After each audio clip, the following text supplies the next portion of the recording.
दुलाराय बर' फरायसा खौसे आफादा आलादा बड'लेण्डनि थाखायनो जुजिबाय थादों बेनि सोमोन्दै दायो आथिखालनि जि गोदान इनफरमेसन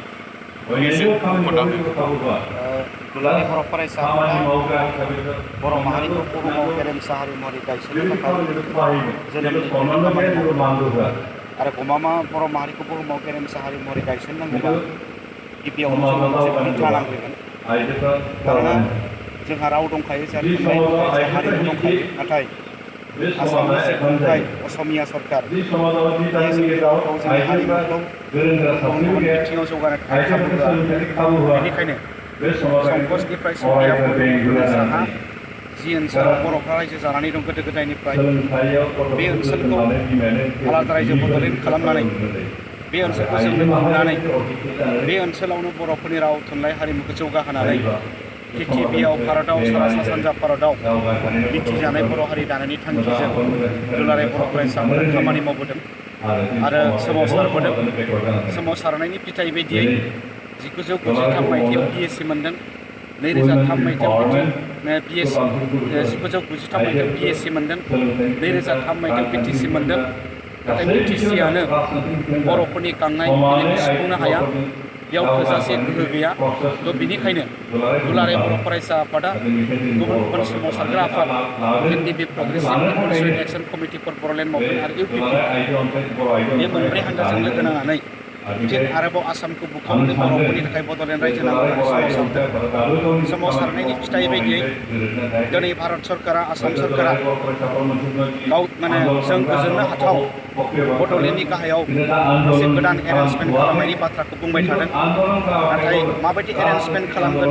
माबायदि मबिलिटि खालामगोन बेखौ जोङो दिनैसिम स्पष्ट खालामनानै होआखै जोंनिफ्राय बुंनाय जादों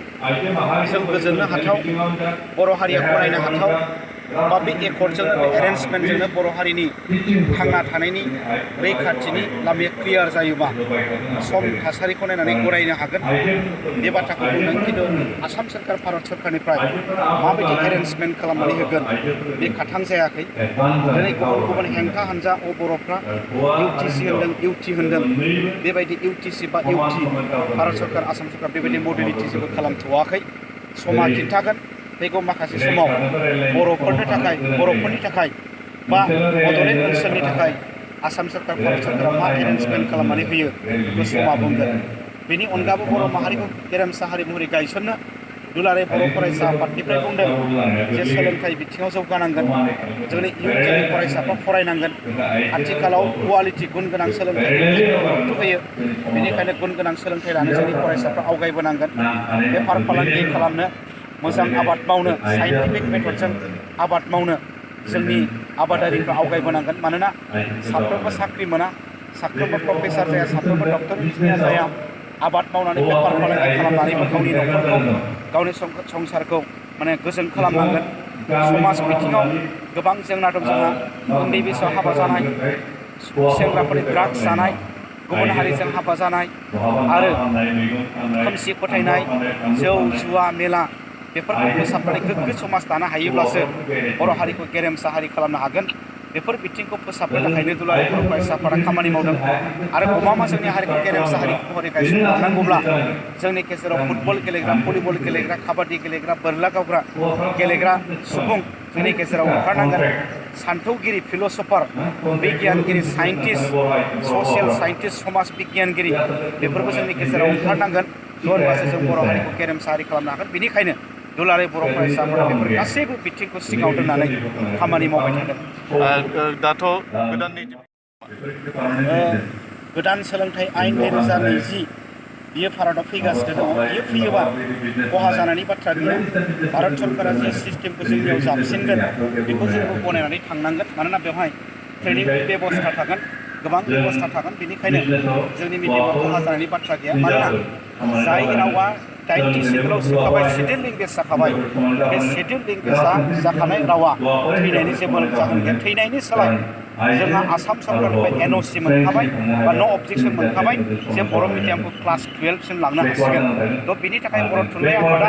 बर'नि सानस्रिगिरिफ्रा बर' लिरगिरिफ्रा बा दुलाराय बर' फरायसा आफादाबो बर' रावा क्लास 12 सिम जानांगौ मिडियाम अफ इन्सट्राक्सन जानांगौ होननानै जोंनिफ्राय बुंबाय थादों मानोना आसाम सरकारनिफ्राय जों अलरेडि एनाउन्स मोनखाबाय खालिबोल' जोङो राजनितिक आयदा सोलोंथाइ आयदा रांखान्थि आयदा बेफोरबायदि गुबुन गुबुन बिजाबफोरखौ बर' रावाव दानस्लायनानै जोंनि फैनो गोनां फरायसाफोरनो होनायनि खाबुखौल' होथ'नो हायाखै बे थिग जाबानो बर' मिडियाम क्लास 12सिम होनायनि थाखाय सरकारनिफ्राय अलरेडि अनुमत उइदाउट अबजेक्सन बा बिथोन जों मोनखाबाय बेनिखायनो गोदान सोलोंथाइ आयेनाव बर' रावा थैनायनि बा मिडियामा थैनायनि जेबो उसुबिदा जानायनि जेबो जाहोन गैया आथिखालाव केबखौ लानानै जोबोद होंगो दोंगो जागासिनो दावराव दावसि बेनि बेलायाव दुलाराय बर' फरायसा आफादा केबखौ लानानै दुलाराय बर' फरायसा आफादा बुंदों जे बे भारत सरकार बा आसाम सरकारनि बा सरकारनि हाबाफारि सरकारा केबखौ लाबोयोब्ला रायजो राजाफ्रा बिनि नोगोरारिफ्रा मा खहा जागोन मा खहा जाया बिनि उनफिन साफिन बाथ्राफोरखौ सानगोन बेनिखायनो बिनि दायित्व उनफिन साफिन साननानै केबखौ लाबोनाय आरो लाबोयो बे फुराफोर सरकारनि सायाव सोनारगोन बेनिखायनो दुलाराय बर' फरायसा आफादनि बुंनो गोनाङा जाबाय रायजो राजाफ्रा जेबो खहा जायाजासे गावजों गावनि गेजेराव नांलाय खमलाय जायाजासे कमिउनेल मन'भाब जायाजासे सरकारा जाहाथे रायजोफोरनि मोजां खामानिखौ मावो बेखौसो दुलाराय बर' फरायसा आफादनिफ्राय जों खावलायो सोलोंथाइनि बाथ्रा सावरायगासिनो दं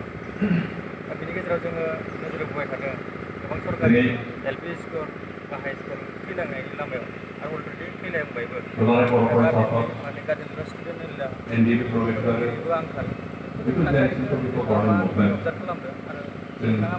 माबायदि जोंनि रायजो राजा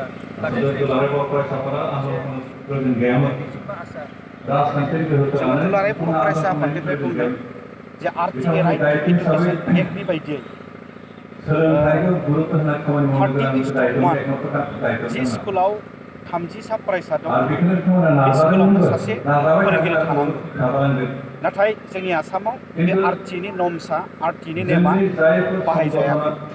1.5 किल'मिटारनि उनावनो गंसे एमइ स्कुल थानांगौ 5 किल'मिटारनि उनावनो गंसे हाइ स्कुल थानांगौ नाथाय 1.5 किल'मिटारनि उनाव जोंनाव गंसे एमइ स्कुल गैया 5 किल'मिटारनि उनाव जोंनाव गंसे हाइ स्कुल गैया जुदि 30:1 बा 30 फरायसानि गेजेरावनो सासे फोरोंगिरि थानो हायोब्ला बा 30नि खमब्लाबो बेयाव सासे सानै फरायसा दंब्लानो बिनि थाखाय सासे फोरोंगिरि थानो हायोब्ला होमबा जोंनि फरायसालिफोराव दिनै 10 सा 15 सा 20 सा 30 सा 50 सा फरायसा दङ नाथाय आसाम सरकारा बै बेसेबां फरायसा थासेयावबो गुदि फरायसालिखौ एमइ स्कुलजों एमालगेसन खालामनानै बा गुदि फरायसालि एमइ स्कुलखौ हाइ स्कुलजों एमालगेसन खालामनानै बर' मिडियामनि स्कुलफोरखौ गंफानि उनाव गंफा गंफानि उनाव गंफा बुथारगासिनो दङ रिटियार पस्टआ खालि जानानै दं थासेयावबो थैनायनि पस्ट दं खालि थासेयावबो भेकेन्ट पस्ट दं खालि थासेयावबो बर' मिडियामनि थाखाय गोदान फोरोंगिरि थिसनाखै बिनि थाखायसो फरायसालिया थैलांगासिनो दङ बेनिखायनो दुलाराय बर' फरायसा आफादनिफ्राय दाबि खालामदों उइदाउट कन्डिसन बर' मिडियामनि लांदां जानानै थानाय पस्टआव थाबैनो फोरोंगिरि थिसननांगौ गोनां जायोबा बर' मिडियामनि थाखायनो आलादा टेट फरिखा खुंनानै बर' मिडियामनि पस्टआव लांदां जानानै थानाय फोरोंगिरिनि मासिखौ आबुं खालामनांगौ आरो जोंनि स्कुलफ्रा भेन्सार जानानै दं एमइ स्कुलाबो भेन्सार एलपि स्कुलाबो भेन्सार हाइ स्कुलाबो भेन्सार हायार सेकेन्डारियाबो भेन्सार कलेजाबो भेन्सार जुनियर कलेजाबो भेन्सार